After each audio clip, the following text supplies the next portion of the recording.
Hey fellow V-dubbers, I've recently been on a bit of a saga to put in some armrests into the box standard driver's seat. The offerings from VW obviously quite expensive, and there are these kind of really simple ones that are supposedly universal on offer on eBay and Amazon for somewhere between sort of £40 and £50 for the pair. So I thought I'd pick up a pair after making a few inquiries as to how other people have gone about it in the groups, and because I haven't seen anything around on how to install these and there's no specific instructions, I thought I'd try and make a little video as I go. So here's the offending item. This is the inside. That's the mounting plate there. It's adjustable underneath. It's got a very simple, almost National Express style polyurethane type top. And there are a few bits that I've kind of discovered with that I'll go over in a second. The only thing I've done so far in preparation is to pull up the seat cover. Now this, if you've got the basic headrests and seat covers, they're all very similar in that they use this, if I can get the camera, in fact I'm going to cut to another angle. There we go. So you've got that little channel there, and the other side is like this, and it kind of folds inside this. Now the easiest way I've found to get at that was to kind of pop this aside. At the back, just get in down here, you've got this here.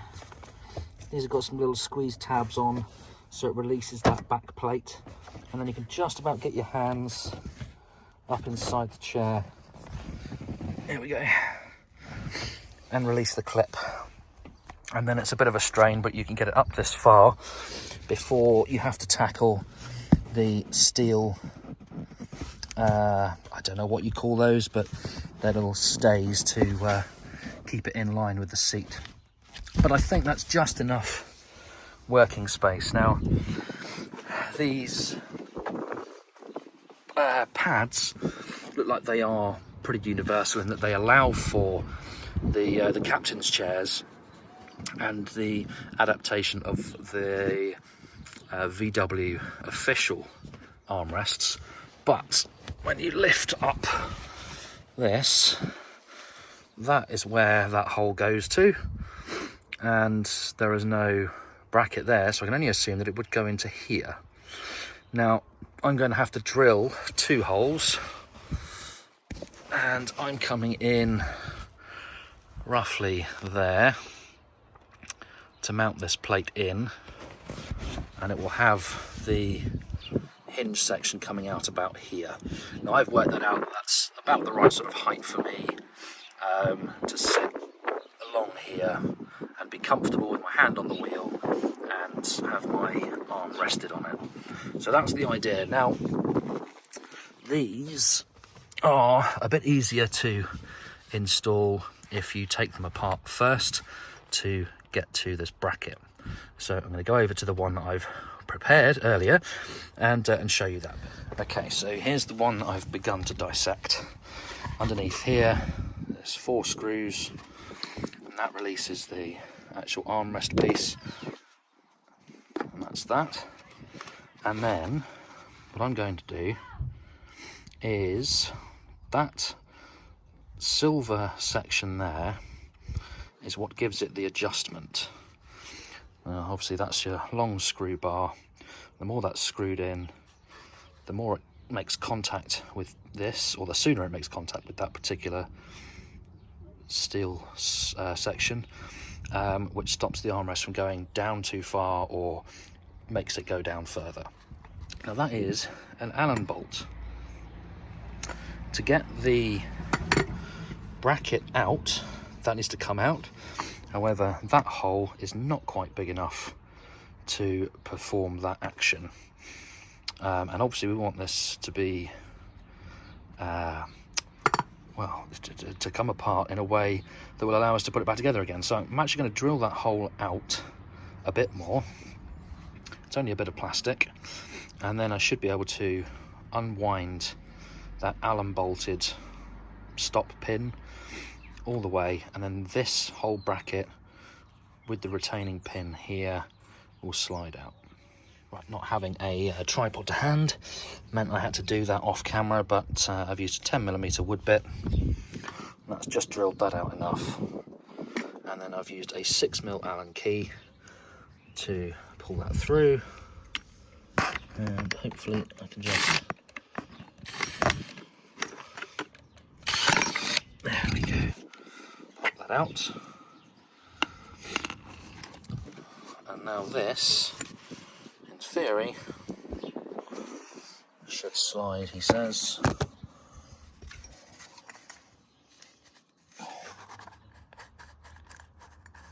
There we go. Right, that's separated. What I can do now is the actual cushion part of the armrest can go and be screwed back into place, because I don't need to worry about that. And then this can get mounted, and I'll talk about that bit in just a second. I'm just going to pop the 4 screws back in there so that's all together, and then I haven't got to worry about that part. Okay, that done. Back at the seat again, and what I've done is ratcheted it all the way up, pulled it all the way forward, and leant it forward significantly. What this means is you can have a little nosy behind here, because we're going to be mounting on there. We want to make sure there's nothing in behind there that's going to catch, which is fine. And I'm going to offer this up. Now, a bit of a pain, I've torn this, but I imagine a little bit of glue will hold that back together again. Now, because of the way this is shaped, I think it's going to sit best in here. Something like that. So I'm going to drill those 2 holes out. Right, so stepper drill bit. I have drilled the holes out to 12mm, and there is a reason for that. But there are 2 ways that you can do this. So I'll tell you the first way, because this is not how I'm going to do it. Now, once you've drilled the holes, as such, you can offer up the plate, and this particular plate has a welded nut on the back, and you can actually screw from the other side. Now, it's an M10 thread, but this doesn't really allow for the bolt to go, pardon my cameramanship there, it doesn't allow the bolt to go all the way through, so you could either drill that out or pack a few washers or cut down a bolt to fit between the sheet metal of the seat and this bolt. Obviously that would then be quite a thin bolt, but it's a really easy way to do it if you don't have the piece of equipment that I am going to use. So that's that way. The way I'm going to do it is I'm going to use a riv nut gun. So I picked this up because I'm going to be fitting a pop top myself to my van in the next couple of months or so. It's been sat in my shed for about 4 months, so ways for me to get around to it. And what this does is, like a rivet gun, pops in a threaded hole rivet into the sheet metal. So I've drilled this out to 12mm.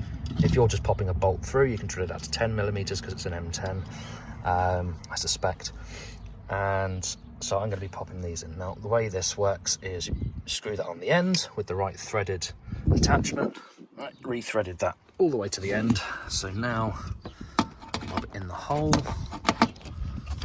and again, a bit difficult single-handed, but let's pan out a little and not squeeze. Apparently I'm using my strong hand. That's better. Right, so I've just squeezed that right closed, and now if we look up here, you can just see if it needs any further squidging up. No, that looks pretty good. Okay, and it's not not loose. So I'm gonna have to detach the Rivnut gun, and I'm gonna do that with two. I'd call that mostly a success. So my 2 Rivnut holes, hopefully they're aligned nicely. I'm gonna pop the bracket in, and I've got 2 of these Allen bolts. I thankfully have a little cave of wonders when it comes to nuts and bolts. So I'm gonna try and pop these in. There we go.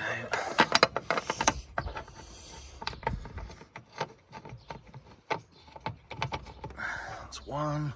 And then the deciding moment as to whether or not it's lined up all right.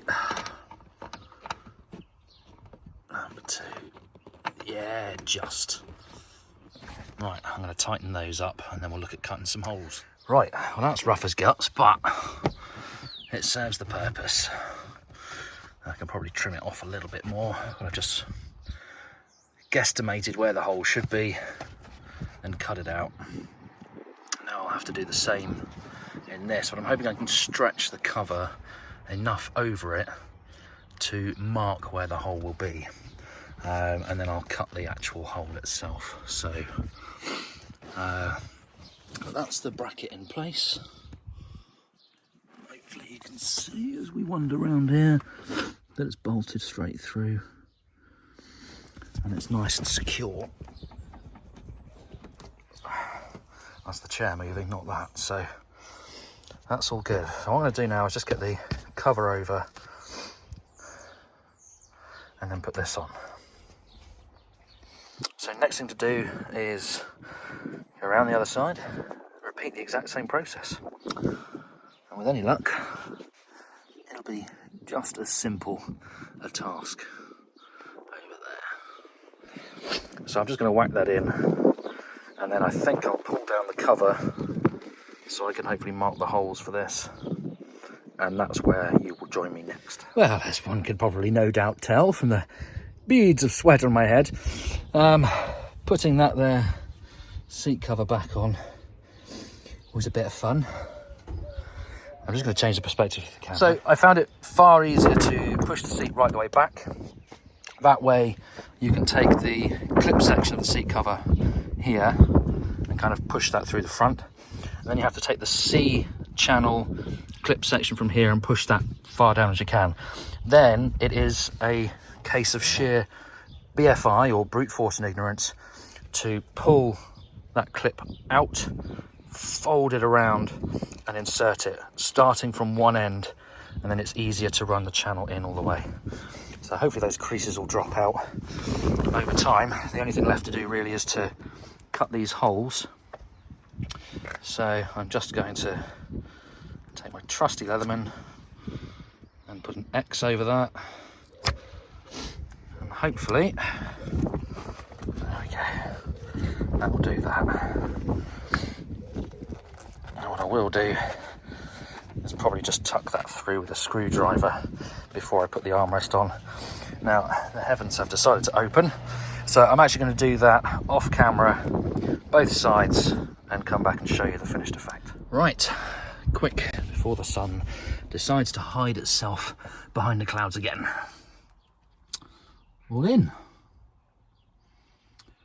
So I think when I put the inner one in, the bracket's slightly out of alignment, so actually it sits slightly upright, but because they are adjustable, that's absolutely fine. The only thing, or there's two things I would say that I would do differently, and that is, don't reassemble the armrest tops. It does make it a lot easier to guide that stop pin, the hex bolt stop pin, in once you're reassembling. And the other thing I've found is when upright, these kind of stop about here because of a little metal pin, and I kind of prefer that freedom to just push it back a bit further. I am a larger man, so I took the pins out that actually stop the armrests from going up too high. it doesn't really compromise anything. I suppose you have to be a bit more careful about pushing it all the way back and not swinging on them. But otherwise, they are in, and yeah, I feel like I'm on the National Express. So my next job will be to cover these, and I think that's probably one of the positives, aside from the price tag on these, is that you can take this off and you could potentially vinyl, you could cloth wrap, you know, make some nice arm covers for it. I am a bit of a Batman freak, and anybody who knows my van knows that everything is generally, you know, sort of Batman related. And I've got some lovely Batman fabric that I might well do the arms in.